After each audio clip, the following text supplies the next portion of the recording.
All right, release the Kraken. Knock knock. Who's there? A Russian Grad multiple rocket launcher, as well as the second Russian Hurricane in 4 days that had been striking defense force positions in the Pokrovsk direction, were spectacularly destroyed by border guards using FPV drones. The soldiers note that on this section of the front, the enemy tries to hide their equipment and only sends small infantry groups forward, whose goal is to reach the staging points and then proceed to a larger scale assault. But the occupiers are not succeeding. They are eliminated by UAV operators. Usually it's personnel. They keep coming, constantly, just non-stop. Personnel cover positions. We very rarely see any equipment. One assault group eliminated 3 crews of Russian drone operators as well as an MLRS. Ukrainian artillerymen reported on their work. The Gods of War from the 28th Separate Mechanized Brigade took 3rd place among all combined arms brigades for enemy losses inflicted in August. Our guns work in rain, snow, heat, and hail, day and night, when the crew no longer has the strength to carry a 10 or 50 kilogram shell, when an enemy drone buzzes nearby, when everything around is burning, and important men in suits are making speeches about deals. The guns are working and will keep working until the last occupier is gone, because the front relies on them. From a statement by the 28th Separate Mechanized Brigade, named after the Knights of the Winter campaign on Facebook. Sharp indeed. It is truly impressive and quite remarkable.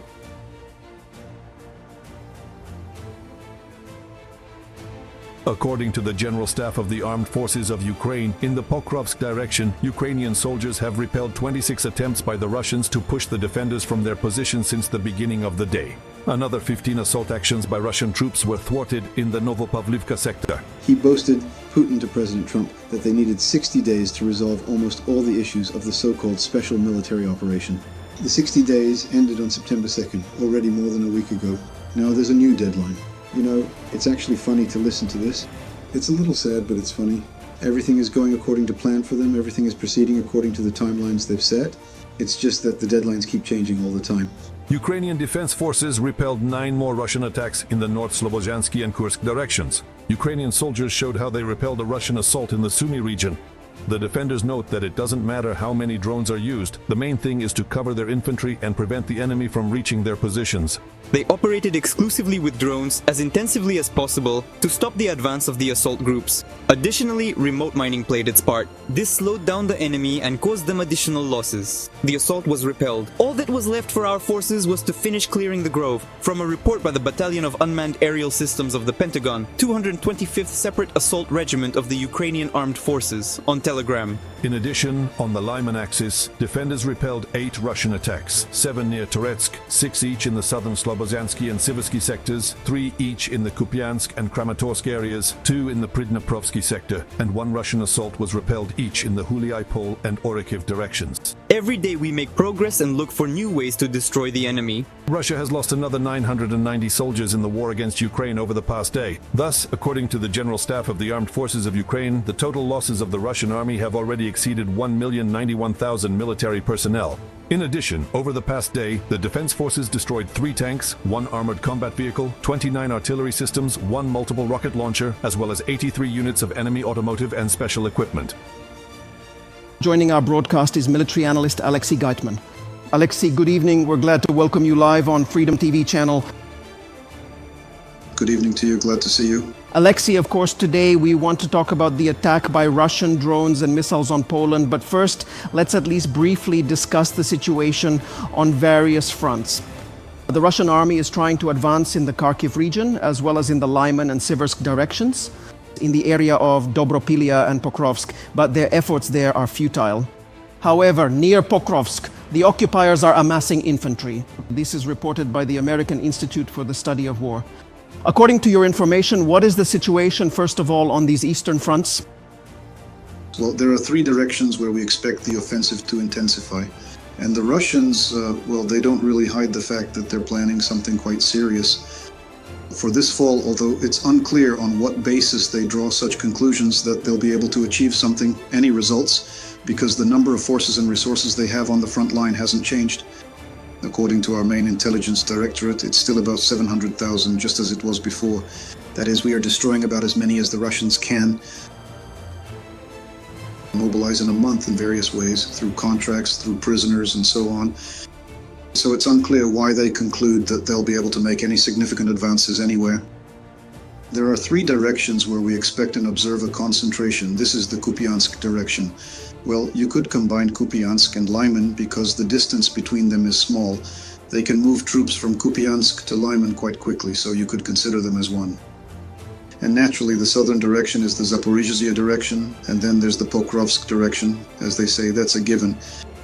A month ago, Commander Syrskyi said that more than 111,000 troops were concentrated there. He gave a rather precise figure. There is an assessment that now there are even more. They are bringing in additional forces there, including Marines and paratroopers. In other words, these are more or less elite Russian units, not just groups made up of freshly mobilized people. So yes, most likely equipment will be used there. Not necessarily only heavy equipment, besides planes, drones, artillery shelling, and KABs. Everything we are seeing now is an attack or attacks if they do happen there. And unfortunately, it is very likely that they will. These won't just be small assault groups, small like they are now. These will be larger units. There will be equipment, light vehicles, motorcycles, buggies, just like they planned in Dobropilia. Well, they trained for it, carried out these kinds of rapid assaults, and it was easy for them. Armored vehicles, IFVs, APCs, and possibly even heavy tanks, various types, whatever they are gathering there. There are many reasons to draw such conclusions, but let's name at least one which, as they say, makes it unnecessary to mention the others. They are bringing in a sufficient amount of fuel and lubricants there, which, well, is not just for infantry groups. What do they have to lubricate there? They don't really need it, but for vehicles, yes. Even for light vehicles, even for motorcycles and buggies. That's why an offensive on Pokrovsk is expected. Another one. Although they've been trying to enter Pokrovsk for a year and a half now, so far they haven't succeeded. But now they're announcing that they'll manage to carry out this offensive operation. It will be Pokrovsk, it will be Myrnograd, it will be Konstantinovka. Those are the places they plan to capture these settlements. Even Putin talked about this, that he needs this. He decided to resolve this issue by the end of the year. It was until September 2nd. September. We remember on June 2nd and 3rd he was boasting. Putin told President Trump that he needed 60 days to resolve almost all the issues. The so-called special military operation. The 60 days ended on the 2nd. Since September, it's already been more than a week. Now there's a new deadline. You know, it's even funny to hear them. It's a little sad, but it's funny.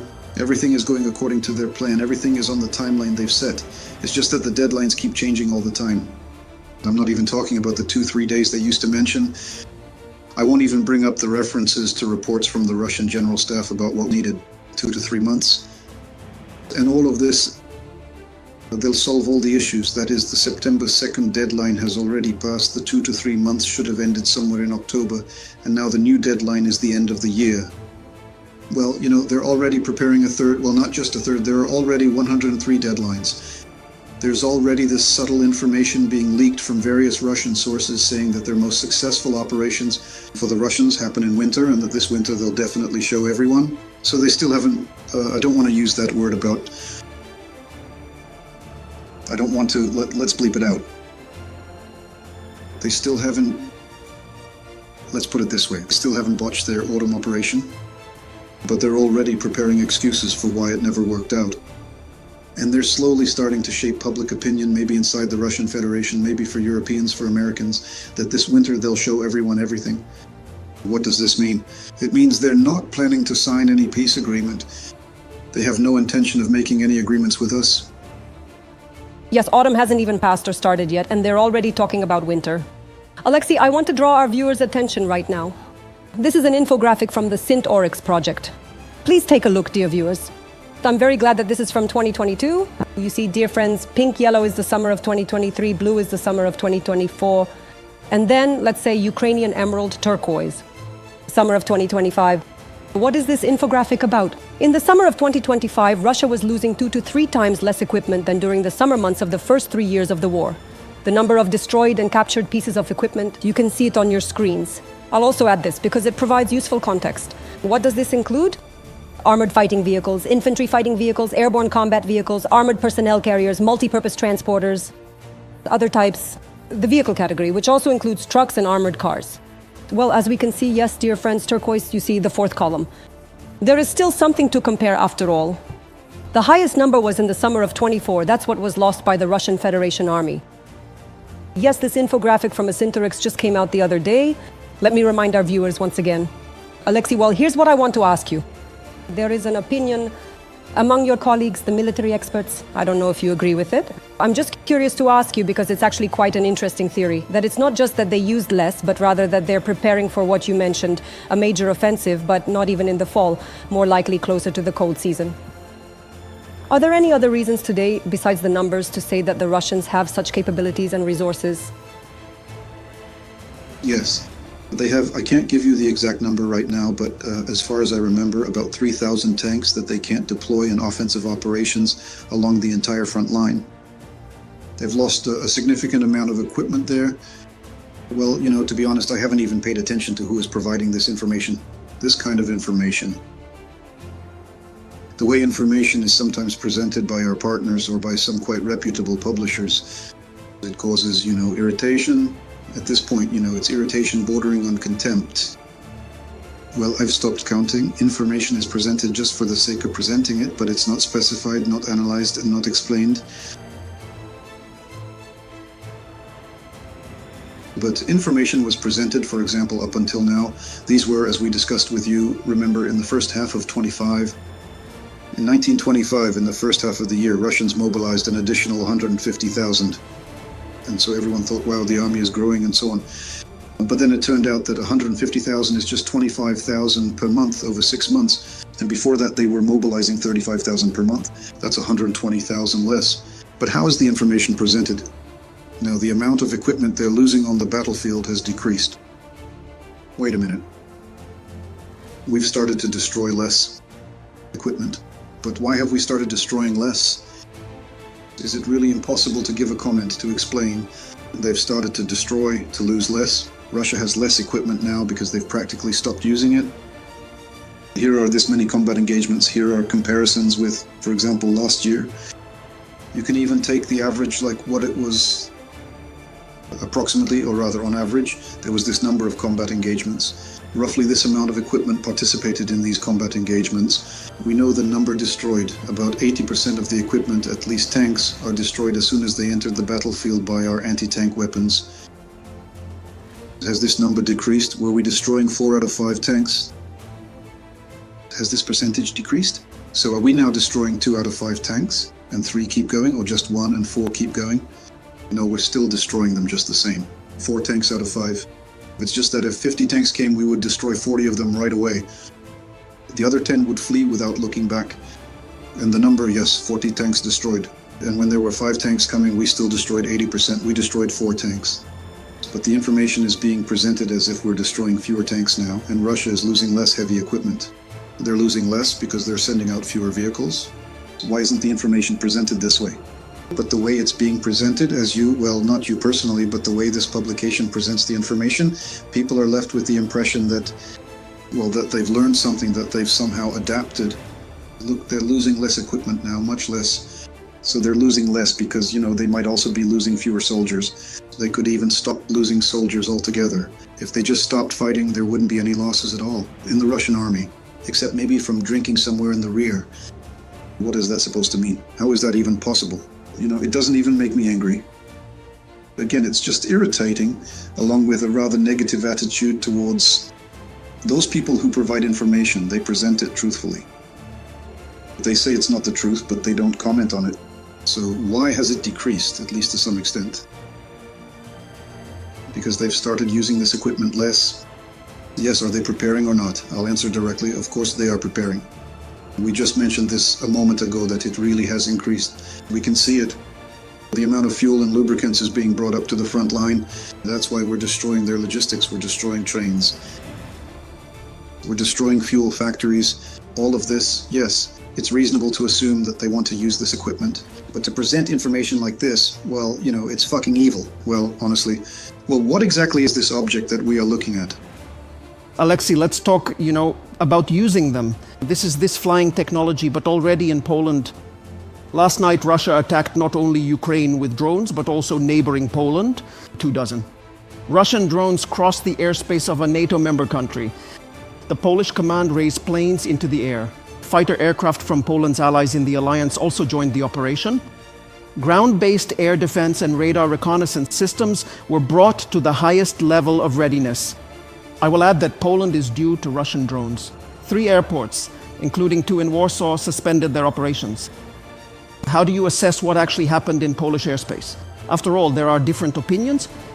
The Russians, of course, immediately rushed. Right away, they started making excuses, saying that they had absolutely nothing to do with it.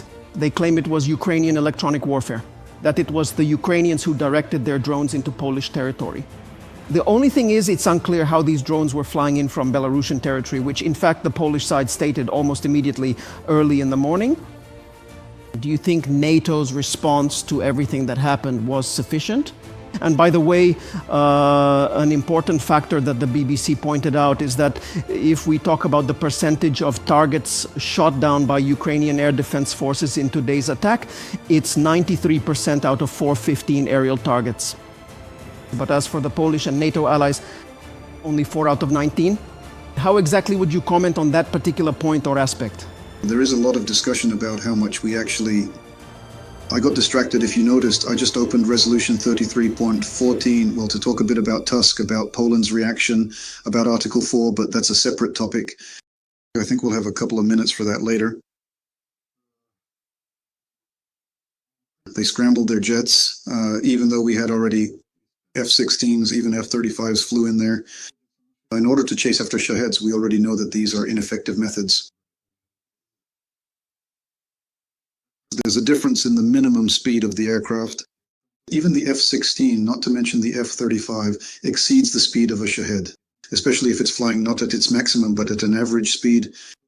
The pilot's reaction time to attack it with a missile or a machine gun was calculated to be less than 1 second, 0.8 seconds. But not every pilot will be able to react in time. And besides, to attack a Shahed, if we're talking about machine guns, that's from a distance of several hundred meters. The debris from a Shahed explosion can damage the plane, especially if it's on a tail chase course. On a head-on course, there's no chance at all. Their even fractions of a second aren't enough. That's why they scrambled the planes. I rarely hear that planes were scrambled. There's practically no point in trying to shoot down a Shahed with planes. Subscribe to UATV English and stay updated on the most important events, top news from Ukraine and all over the world, in-depth analysis, exclusive reports and interviews, all on hand in our channel. Join our community of viewers and stay tuned.